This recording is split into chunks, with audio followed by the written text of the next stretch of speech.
Assalamualaikum warahmatullahi wabarakatuh. Alhamdulillahi rabbil alamin wa bihi nasta'in ala umurid dunya waddin wassalatu wassalamu ala asyrafil anbiya'i wal mursalin wa ala alihi wa sahbihi ajma'in. Amma ba'du. Langkah yang pertama, marilah kita ungkapkan rasa puja dan puji syukur kehadirat Allah Subhanahu wa Ta'ala, yang mana hingga pada detik ini kita masih diberikan nikmat hidup, nikmat kesempatan, nikmat kesehatan, sehingga kita masih bisa merasakan indahnya kehidupan ini. Sebagai bentuk ungkapan rasa syukur kita kehadirat Allah Subhanahu wa Ta'ala, marilah kita realisasikan dengan bentuk ungkapan Alhamdulillahi rabbil alamin.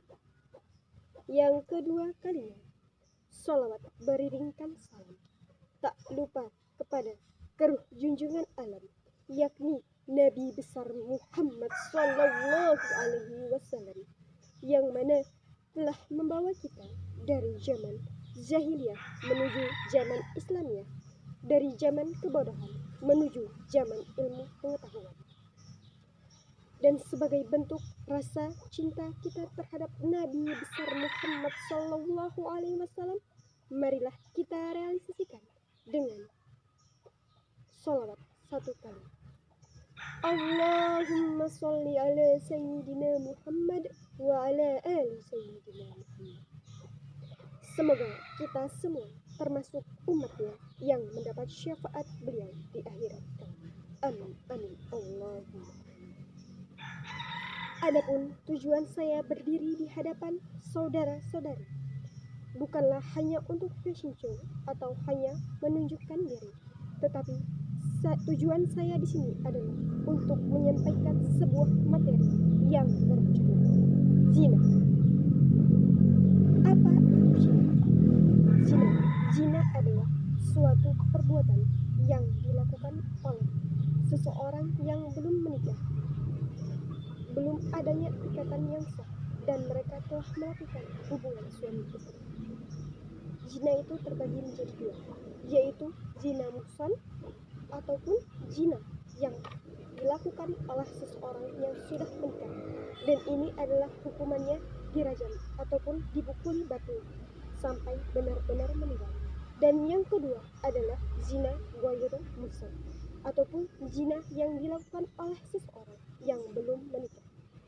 Dan ini para ulama sepakat bahwa hukuman bagi pezina ghairu muhsan adalah 100 kali janda. Dan bagi status zina, Allah sangat melarang itu, sebagaimana Allah berfirman dalam Qur'annya, yakni Quran surah Al-Isra ayat 32 yang berbunyi, A'udzu billahi minasyaitonir rajim. Bismillahirrahmanirrahim. Wala taqrabuz zina innahu kana fahisatan wa sa'a sabila, yang artinya janganlah kamu mendekati zina, karena zina itu adalah suatu perbuatan keji dan suatu jalan yang buruk. Dari ayat tersebut dapat kita ambil kesimpulan bahwa mendekati zinanya saja Allah sudah melarangnya, apalagi untuk melakukan zina tersebut, maka Allah benar-benar melarangnya, sebagaimana tercantum pada Quran surah Al-Isra ayat 32 tersebut.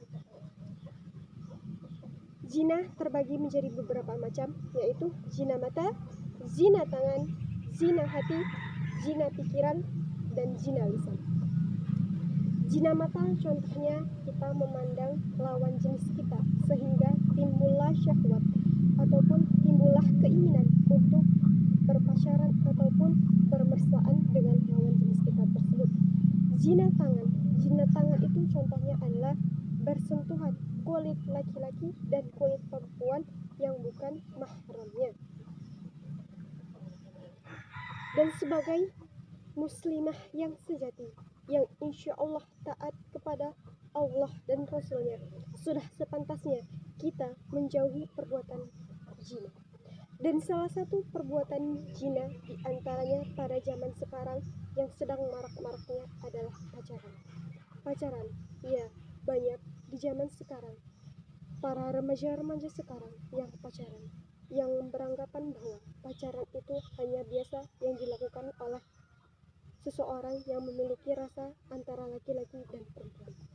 Sesungguhnya perbuatan ini adalah dilarang oleh Allah, sebagaimana dalam firman-Nya tadi yang terdapat pada Quran surah Al-Isra ayat 32.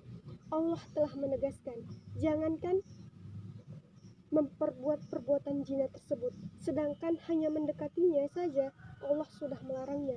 Karena zina itu adalah suatu jalan yang buruk, yang mana akan menjadi banyak penyesalan apabila kita telah berbuat perbuatan zina tersebut. Dan sebagai muslimah yang sejati, yang tak luput dari kesalahan dan dosa, sudah sepantasnya kita selalu senantiasa bertaubat dan minta ampun kepada Allah Subhanahu wa Ta'ala atas apapun yang kita lakukan. Karena sesungguhnya setiap manusia itu memiliki kekurangan. Namun, sudah sepantasnya sebagai muslimah yang selalu senantiasa berbuat dosa, sudah sepantasnya kita tidak kembali untuk melakukan suatu perbuatan dosa itu kembali, agar kita termasuk orang yang paling bertakwa. Karena orang yang paling mulia di sisi Allah adalah orang yang paling bertakwa. Kembali kepada pembahasan awal, bahwa perbuatan zina itu adalah suatu perbuatan yang tidak diperbolehkan dalam agama Islam. Maka dari itu, apabila kita melihat seseorang yang ingin melakukan suatu perbuatan zina ataupun ingin mendekati ke arah zina, sudah sepantasnya sebagai muslim dan muslimah sejati untuk kita melarangnya ataupun menegurnya. Karena sesungguhnya perbuatan tersebut adalah perbuatan yang sangat dilarang oleh Allah Subhanahu wa Ta'ala.